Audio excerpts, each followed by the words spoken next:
Now we're joined by my friend Jonathan T. Gilliam, former Federal Air Marshal, Navy SEAL, and FBI agent, and also host of the online show, The Experts. And we'll take your calls at 877-Newsmax, ladies and gentlemen, 877-Newsmax. Good to see you, sir. Always good to be here. All right, so let's talk about what, we've gone through this before, and people keep saying, and they've said, and they imagine a plane can't disappear into thin air. Well, it happened with Malaysian Airlines, and so far it's happened again here. What do you think is going on?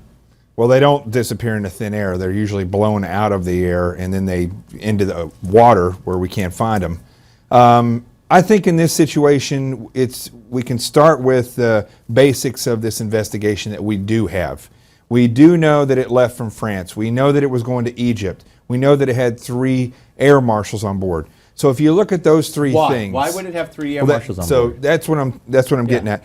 First off, France and Belgium, I don't know the exact numbers, but I have to say outside of the Middle East, they probably have the largest number of terrorists in the world in that area now, mainly due because their politics and immigration policies are terrible.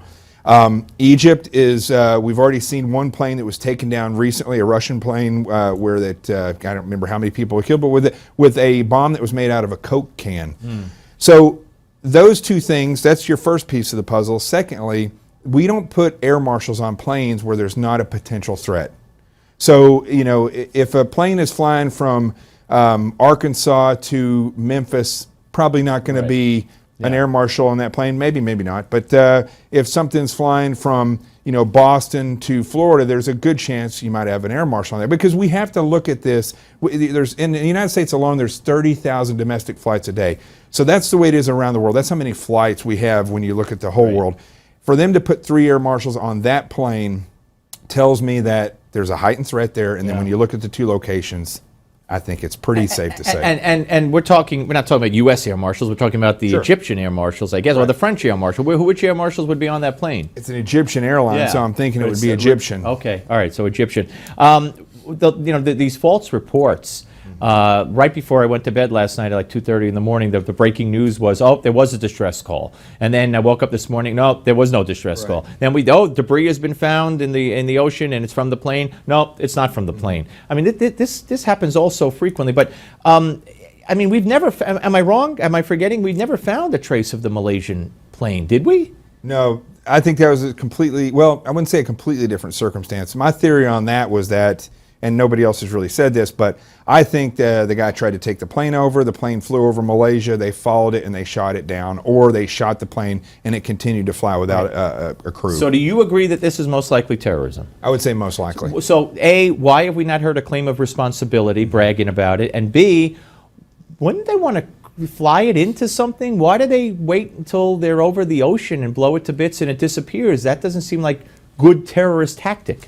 Well, you got to look at what terrorism is, Steve. Terrorism is when you take fear and intimidation and you push that upon a population or the world.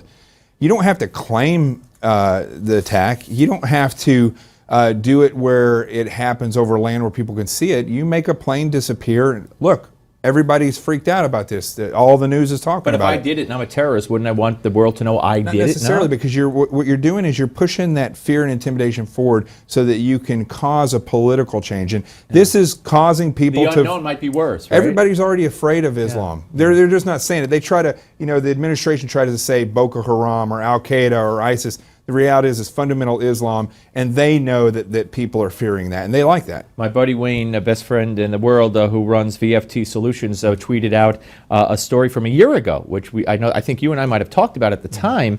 A computer expert saying that he hacked into a plane. He made it briefly fly sideways. This was according to the FBI. That was a year ago, May 15th of last year. Is this a possibility that somebody could have remotely done something to this plane?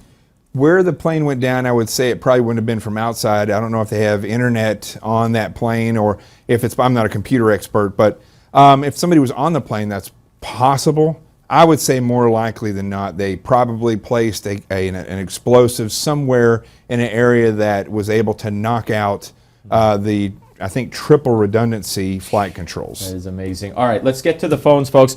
I want you to weigh in. Was it terrorism? Did Donald Trump jump the gun? What do you think happened? Talk to John. He's the expert. I'm just your friendly host. 877-NEWSMAX, 877-639-7629. We go out to Roy, Utah, and say hello to Sandra. Hi, Sandra. Hi, Steve. Hi. How are you? Good. Thanks for calling. I wanted to point out today that Hillary was really quick to say that Donald Trump is not qualified to be president. And I just want to point out two facts. One, the proliferation of Islam and radical Islam under her watch has just been terrible.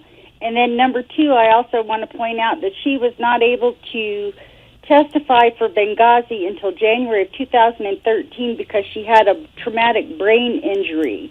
There is no other presidential candidate in the world that could be a possibility of being president with a past traumatic brain injury. All right. I appreciate it, Sandra.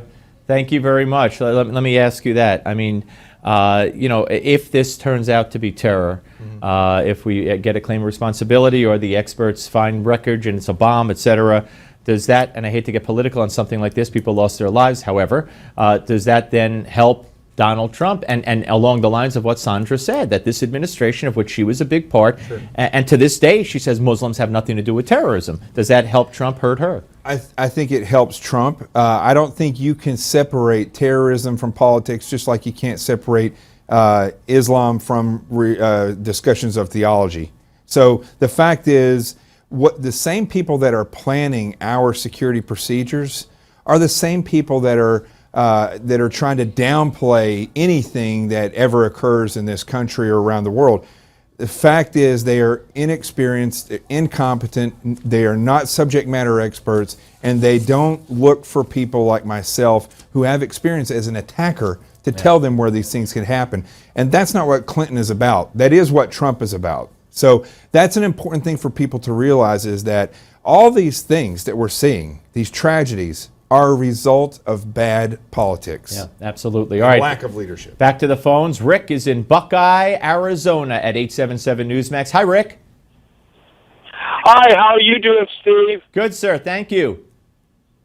Good. I'm glad you got Jonathan on with you today. I'll tell you, you and Jonathan are two of our favorite people that we listen to on Newsmax because of your knowledge.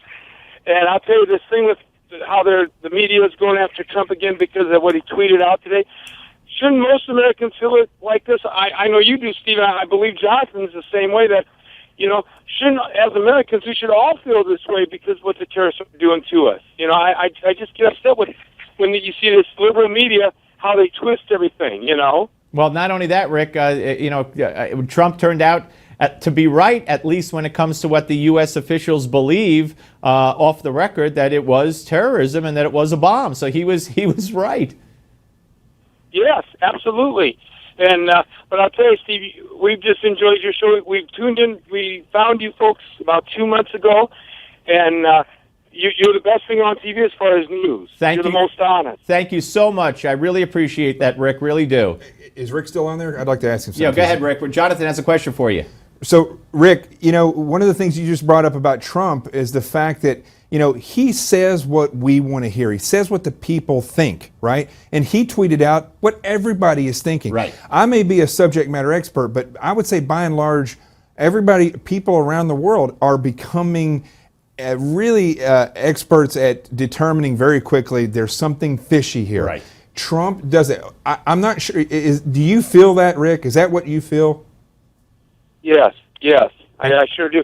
And I'll tell you, I look at what you've done also, Jonathan, with your service as a Navy too. I mean, it takes a pretty special man to be where you've been and some of the things you've been involved in. We tip our hat to you. Absolutely. Absolutely. John Gilliam is an American hero, and I tell you, anybody who ever put on the uniform is a better man than I, or woman. I say that all the time. Right. Thank you very much, Rick. Thank you, John. We appreciate it. Julio Rivera will be next. More of your calls. Don't go away.